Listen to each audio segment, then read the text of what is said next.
সকাল সকাল আপনারা তো মুখ ভারী কেন? আরে আর বলিস না, আগে রাজসভায় অনেকেই ছিল যারা আমার হয়ে কথা বলতো, কিন্তু ইদানিং সবাই কেমন বদলে গেছে। সবাই গোপালের হয়ে কথা বলছে, তাই তো? একদমই তাই। আর না বললেও কেউ গোপালের বিরুদ্ধে কথা বলে না।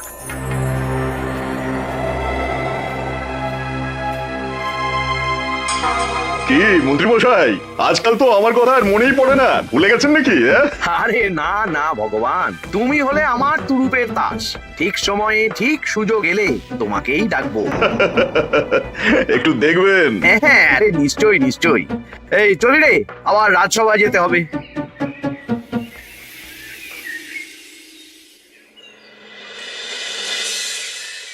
আচ্ছা তোমরা বলো তো, আমাদের রাজ্যের সার্বিক উন্নতির জন্য সবার আগে কি দরকার? মহারাজ, আমি বলবো। বলো গোপাল। সততা আর শিক্ষা, এই দুটো জিনিস মানুষের মধ্যে থাকলে রাজ্যের উন্নতি কেউ আটকাতে পারবে না মহারাজ। একদম ঠিক বলেছ পণ্ডিত, তুমি তো শিক্ষার কাণ্ডারি। তুমি কি বলতে চাও এই ব্যাপারে? মানে কিভাবে শিক্ষার আরো উন্নতি করা যায়? মহারাজ, আমি তো মনে করি পুঁথিগত শিক্ষাই শুধু শিক্ষা নয়, মানুষের ভেতরে যে পূর্ণতা আছে সেটাকে ফুটিয়ে তোলার নামই হলো শিক্ষা। যেমন? কেউ যদি খেলতে ভালোবাসে সে খেলোয়াড় হবে, গান করতে ভালোবাসলে সে গায়ক বা গায়িকা হবে। আমি প্রত্যেকের মধ্যে লুকিয়ে থাকা এই বিশেষ বিষয়গুলিকে তুলে ধরার জন্য কিছু করতে চাই। তা এটা করার জন্য কি দরকার? প্রথমত অর্থের প্রয়োজন। আমাদের আরো অনেক টুল খুলতে হবে, সেখানে এক একটা জায়গায় এক এক রকমের শিক্ষা প্রদান করা হবে। এটা ভালো প্রস্তাব। আমাদের রাজ্যে গায়ক, নৃত্যশিল্পী, অঙ্কন শিল্পী, খেলোয়াড় সব তৈরি হবে।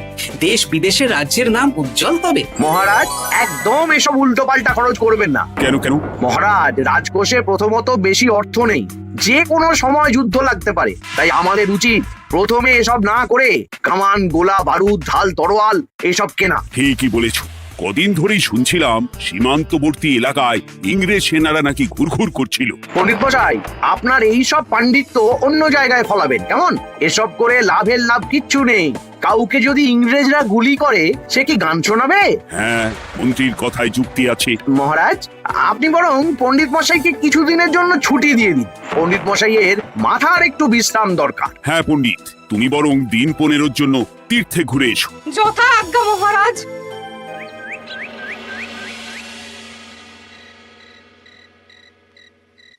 শোনো ভগবান, সকালেই তুমি কাজের কথা বলছিলে, আমি এমন ছক কষেছি কালকে থেকেই তোমার জন্য একটা ভালো বেতনের কাজ জোগাড় করে দেব।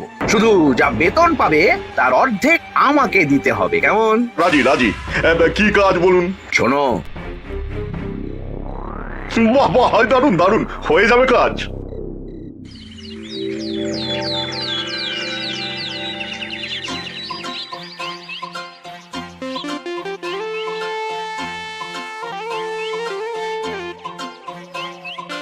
এই সকাল সকাল রাস্তায় ঘুরঘুর করছিস কেন? পড়াশুনো কি শিখেই তুলে দিয়েছিস? পণ্ডিত মশাই তীর্থে গেছেন, এখন আমাদের ছুটি। দুপুর বেলা ভাত, রাতের বেলা রুটি।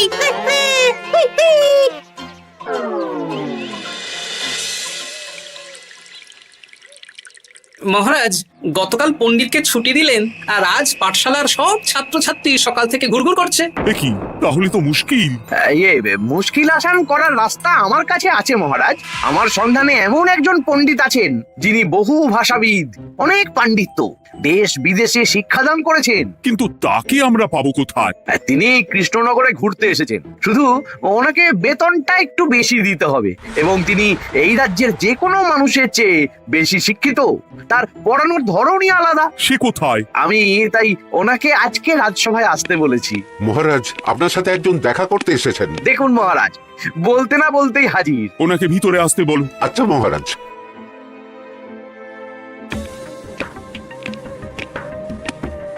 প্রণাম কৃষ্ণচন্দ্র, আমাকে আপনার মন্ত্রী ডেকেছেন তাই এলাম। মন্ত্রীর সাথে কথা হয়েছে আমাদের রাজ্যের শিক্ষার উন্নতির ব্যাপারে। আমাদের মানে? আপনি কি এই রাজ্যের? আমি এখন এই রাজ্যে আছি তো, তাই আমাদের রাজ্য বললাম। উনি সবাইকে আপন করে নেন। যাই হোক, তোমার শিক্ষার উন্নতির ব্যাপারে কি মতামত? মহারাজ, আমি এই রাজ্যের বিভিন্ন মোড়ের মাথায় টোল খুলতে চাই। তার জন্য অনেক অর্থের প্রয়োজন। তাতে কি উপকার হবে? ছাত্রদের জন্য তো নির্দিষ্ট পাঠশালা আছে? যখন শত্রুরা আক্রমণ করতে আসবে তখন তারা দেখবে রাস্তার মোড়ে মোড়ে টোল, মোড়ে মোড়ে টোল। তারা বুঝতে পারবে এখানে সবাই শিক্ষিত। আর শিক্ষিত লোককে ক্ষমতার অধীনে রাখা কঠিন, যুদ্ধে জিতলেও শাসন করা মুশকিল। কারণ অশিক্ষিতকে বোকা বানানো সহজ, কিন্তু শিক্ষিতকে বোকা বানানো কঠিন। নতুন পণ্ডিত একদম ঠিক কথা বলেছে। কোনো বাইরের রাজা বা শত্রু আক্রমণ করার আগে 5 বার ভাববে। এই সেরেছে। গতকালই মন্ত্রী বলছিল শিক্ষার দরকার নেই, অস্ত্র কিনুন, আর আজকেই শিক্ষার পক্ষে কথা বলছে। ব্যাপারটা কেমন সন্দেহজনক, নজর রাখতে হচ্ছে। বেশ, আমি তোমার এই শিক্ষা সম্প্রসারণের প্রস্তাবে রাজি। মন্ত্রী, তুমি এই প্রকল্প দেখভাল করবে। আচ্ছা, কত খরচ হতে পারে একটা হিসেব করে আমাকে জানিও, আমি দিয়ে দেব। আচ্ছা মহারাজ, আপাতত 500 মোহর দিয়ে রাখুন, পরে যা লাগবে বলে দেব। উফ, সকালে এক পত্তন বাজার, বিকেলে এক পত্তন বাজার, আর পারি না। আরে হাত চালাও, হাত চালাও। বাবা বাবা, কাজ শুরু হয়ে গেল। হ্যাঁ, আর ছাত্রদের পাঠশালার কাছে যেতে হবে না। পাঠশালা ছাত্রদের বাড়ির কাছে চলে আসছে। যেখানে সেখানে পাঠশালা। এ তো যেখানে সেখানে শিক্ষা। ঠিক বলেছো। আজ থেকে আমি আর নতুন পণ্ডিত চালু করছি। ধরো শিক্ষা, মারো পেরে। শিক্ষাকে ছাত্রছাত্রীদের মধ্যে গেঁথে দিতে হবে। এতদিন জানতাম ধরতক্তা মার পেরে, এখন বদলে যাবে। কিন্তু একটা পণ্ডিত এতগুলো পাঠশালা একা সামলাবে কি করে? খেপে খেপে, মানে সকাল 6টা থেকে 7টা একটা জায়গায়, পরে 7:30 থেকে 8:30 আরেকটা, এইভাবে বিভিন্ন জায়গায় পণ্ডিত ঘুরে ঘুরে শিক্ষাদান করবেন। না, ব্যাপারটার উপরে মহারাজকে নজর রাখতে বলতে হবে। মহারাজ, আমার মনে হয় এই পাঠশালায় আগামীকাল থেকে কেমন পড়াশোনা শুরু হবে, আপনার সেদিকে একটু নজর রাখা উচিত। হ্যাঁ, দেখি আগামীকাল সকাল সকাল বিভিন্ন পাঠশালায় গিয়ে নজর রাখবো।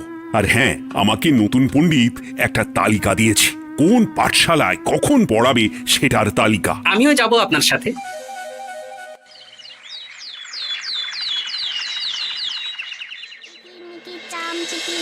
কাটা মজুমদার ধে এলো দামোদর, দামোদরের হাঁড়ি কুড়ি, দুয়ারে বসে চাল কুড়ি। দেখি কুটি, তোরা এই কিরমিকিরি খাচ্ছিস? নতুন পণ্ডিত কোথায়? উনি তো এই মাত্র দক্ষিণের পাঠশালায় গেলেন। ন্যাপলা আর গুলটে আজ থেকে ওখানেই গেছে। ওদের দুজনের বাড়ি কাছাকাছি তো, তাই। আচ্ছা চলো তো গোপাল, দক্ষিণেই গিয়ে দেখি।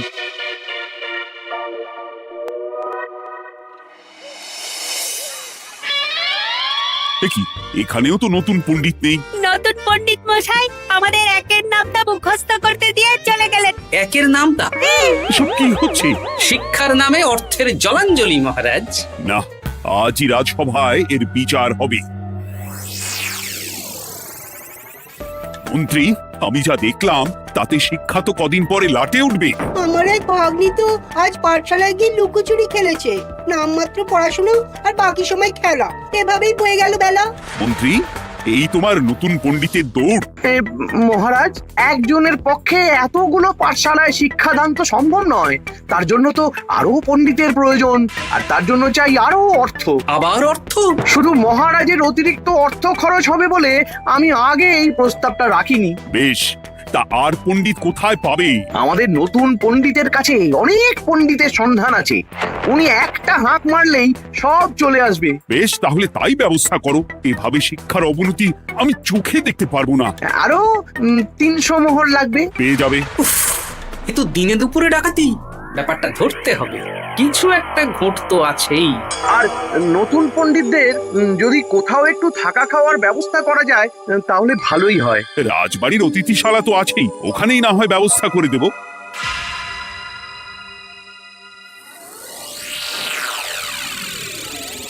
শোন বটা ঘটা আর কেলে পচা, তোদের এইবার এই ভগবানের মতন শিক্ষাদান করতে হবে। আরে আমি তো শিক্ষা বানানই জানি না। সে না জানলেও হবে, শুধু দাড়ি গোফ লাগিয়ে নকল পণ্ডিত সেজে কালকে থেকে পাঠশালায় যেতে হবে।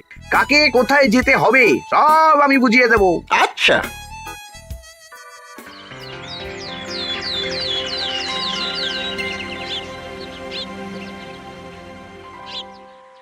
আচ্ছা বল তো, গতকাল তোদের বাড়িতে কি কি রান্না হয়েছিল? ভাত, মসুর ডাল আর লাউ ঘন্ট। লাউ ঘন্টের মধ্যে চিংড়ি ছিল? না। আজকে কি রান্না হবে? আজকে সকালে বাবা বাজার থেকে পাকা কাতলা এনেছে। কাতলা মাছের পাতলা করে ঝোল হবে। আর তোর? আমাদের আজ নিরামিষ, এই কবজি ডুবিয়ে সবজি ভাতি খেতে হবে। বেশ।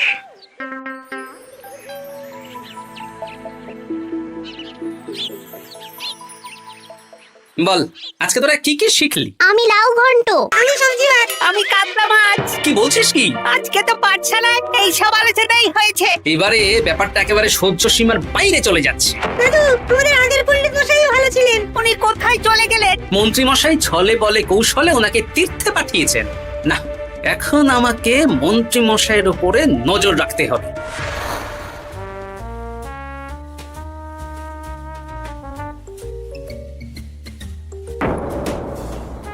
পাঠশালায় পড়ানোর ব্যাপার তো বিকেলেই মিটে গেছে। রাজবাড়ির অতিথিশালায় না গিয়ে নতুন পণ্ডিত মশাইরা এদিকে আবার কোথায় যাচ্ছেন? সাথে মন্ত্রীও আছেন। ব্যাপারটা নজর রাখতে হবে। তাড়াতাড়ি চল। চলুন চলুন। এদিকে তো বটা ঘটার বাড়ি, এদিকে মন্ত্রী মশাই কোথায় যাচ্ছেন?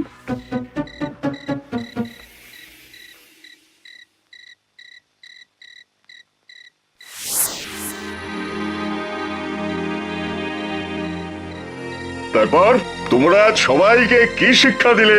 শিক্ষে সে আমাদের শিক্ষা নেই, চুরি করে দিন চলে। আমি কি করে শিক্ষা দেব? আরে ছাইপাশ দাড়ি গোঁফ থাকলে কি কুটকুট করে। যা বলেছিস বটা। আরে আরে আহারে করছিসটা কি? ভালো রোজগার পাতি কি তোদের সহ্য হচ্ছে না নাকি?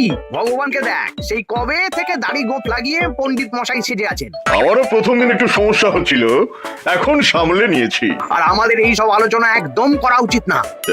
বলছি মন্ত্রীমশাই, আমি কি শুধু এই পাঠশালাতেই পণ্ডিতের অভিনয় করব, নাকি রাজসভায় বসার সুযোগও পাবো? কালকেই এই ব্যাপারটা দেখছি। আগে তোমাকে রাজসভায় ঢোকাবো, তারপর এক এক করে বটা ঘটা কেলে পচা সব আমার দলের লোককে রাজসভায় ঢুকিয়ে নেব। আর রাজসভার বাকি সদস্যদের ফাঁকা করে দেবেন।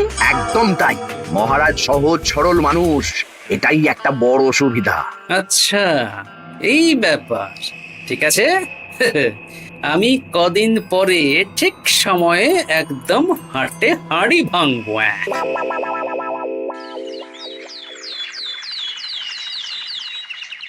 তাহলে মন্ত্রী, আর কোনো সমস্যা নেই তো? না না মহারাজ, এখন আর কোনো সমস্যা নেই। দেখবেন এই ধরো শিক্ষা মারপের এক প্রকল্পের নাম চারিদিকে ছড়িয়ে পড়বে। আমার তো মনে হয় একটু পাঠশালাতে বিজ্ঞান নিয়েও আলোচনা করা উচিত। হবে হবে, সব হবে। এখনো সব বাচ্চারা অজ্ঞান হয়ে আছে। আগে শিক্ষায় জ্ঞান ফিরুক, তারপরে না হয় বিজ্ঞান নিয়ে আলোচনা করবে। বিজ্ঞানী তো প্রস্তাবটা খারাপ রাখেনি। তুমি কি বেশি বোঝো? তাহলে তুমিই তো বিজ্ঞান শেখাতে পারো। আমি কবিরাজি শিক্ষা দান করতে পারবো। তোমার কবিরাজি শিখতে কেউ রাজি নয়, চুপ থাকো। আহ, দেখাই যাক না বাচ্চারা কেমন শিক্ষা লাভ করে। মহারাজ, বলছি কি, আমাদের পণ্ডিতের আসনটা তো ফাঁকাই পড়ে আছে। এখন যখন নতুন পণ্ডিত এসেই গেছেন, তাহলে ওই জায়গায় ওই তো বসতে পারে। কিন্তু পণ্ডিত তো তীর্থে গেছে, অবশ্য কদিন পরেই ফিরে আসবে। ও আসুক, তারপর না হয় আলোচনা করে একটা সিদ্ধান্ত নেব। পণ্ডিত মশাই না হয় এসে পুজো পাঠটাই করুক, কিন্তু রাজসভা এরকম ফাঁকা থাকলে কেমন একটা লাগে। বেশ, তাহলে তাই হোক। কালকে থেকে নতুন পণ্ডিত আমাদের পুরনো পণ্ডিতের জায়গায় বসবে। এইভাবে রাজসভা ফাঁকা করে যেতে হবে। তাহলে একদিন সবাই আমার পক্ষেই কথা বলবে, আর শেষে রাজাকেই সরিয়ে দেব।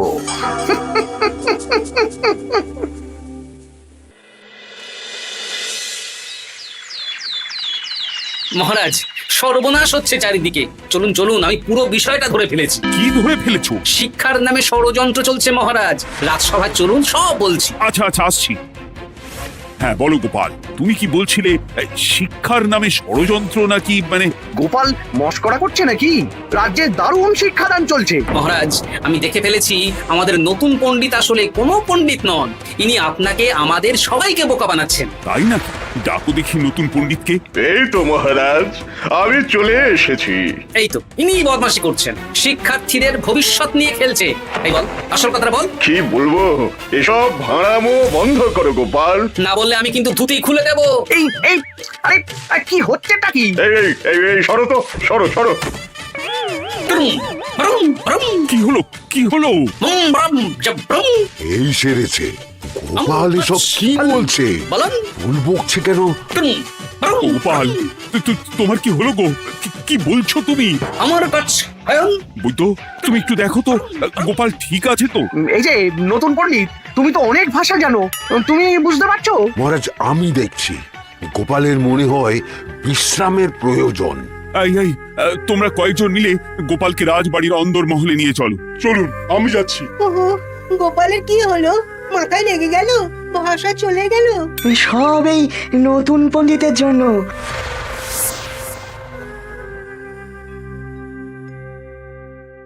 ভাল খাচ কাচ হায়ন মস্কর কাচ। মহারাজ, আমার মনে হচ্ছে গোপালের বাইরে থেকে কিছু হয়নি, ভিতর থেকে কিছু হয়েছে। নাড়ি স্পন্দন, হৃদস্পন্দন সব ঠিক আছে। আমার বড় জবাব ভ্রম। কিন্তু গোপাল কি ভাষা বলছে বোঝা যাচ্ছে না। নতুন পণ্ডিত, একবার চেষ্টা করে দেখো না। আমার কাছে হয় না।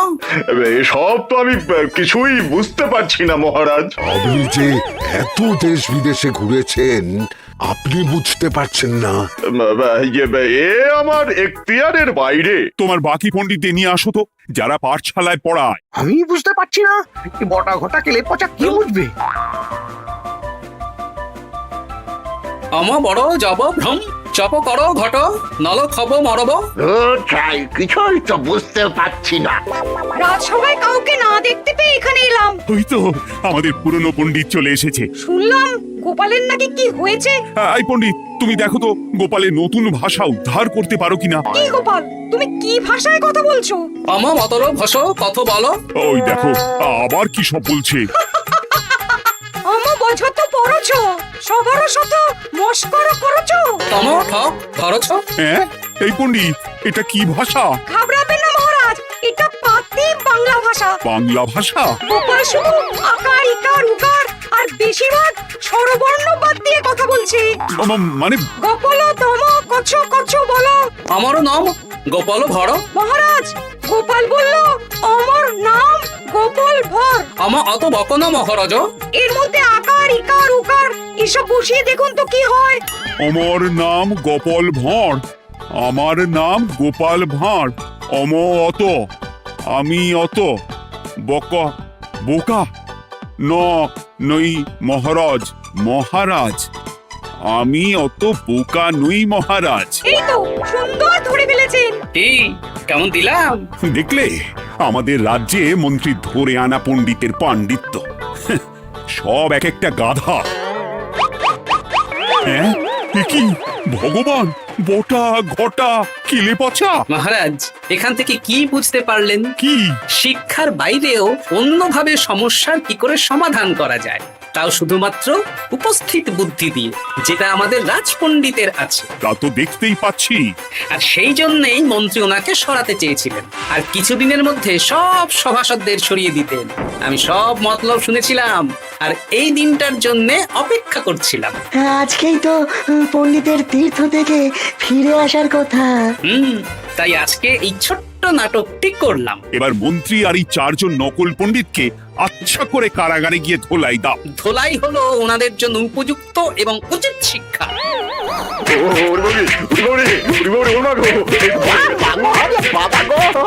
ভুল হয়ে গেছে গো।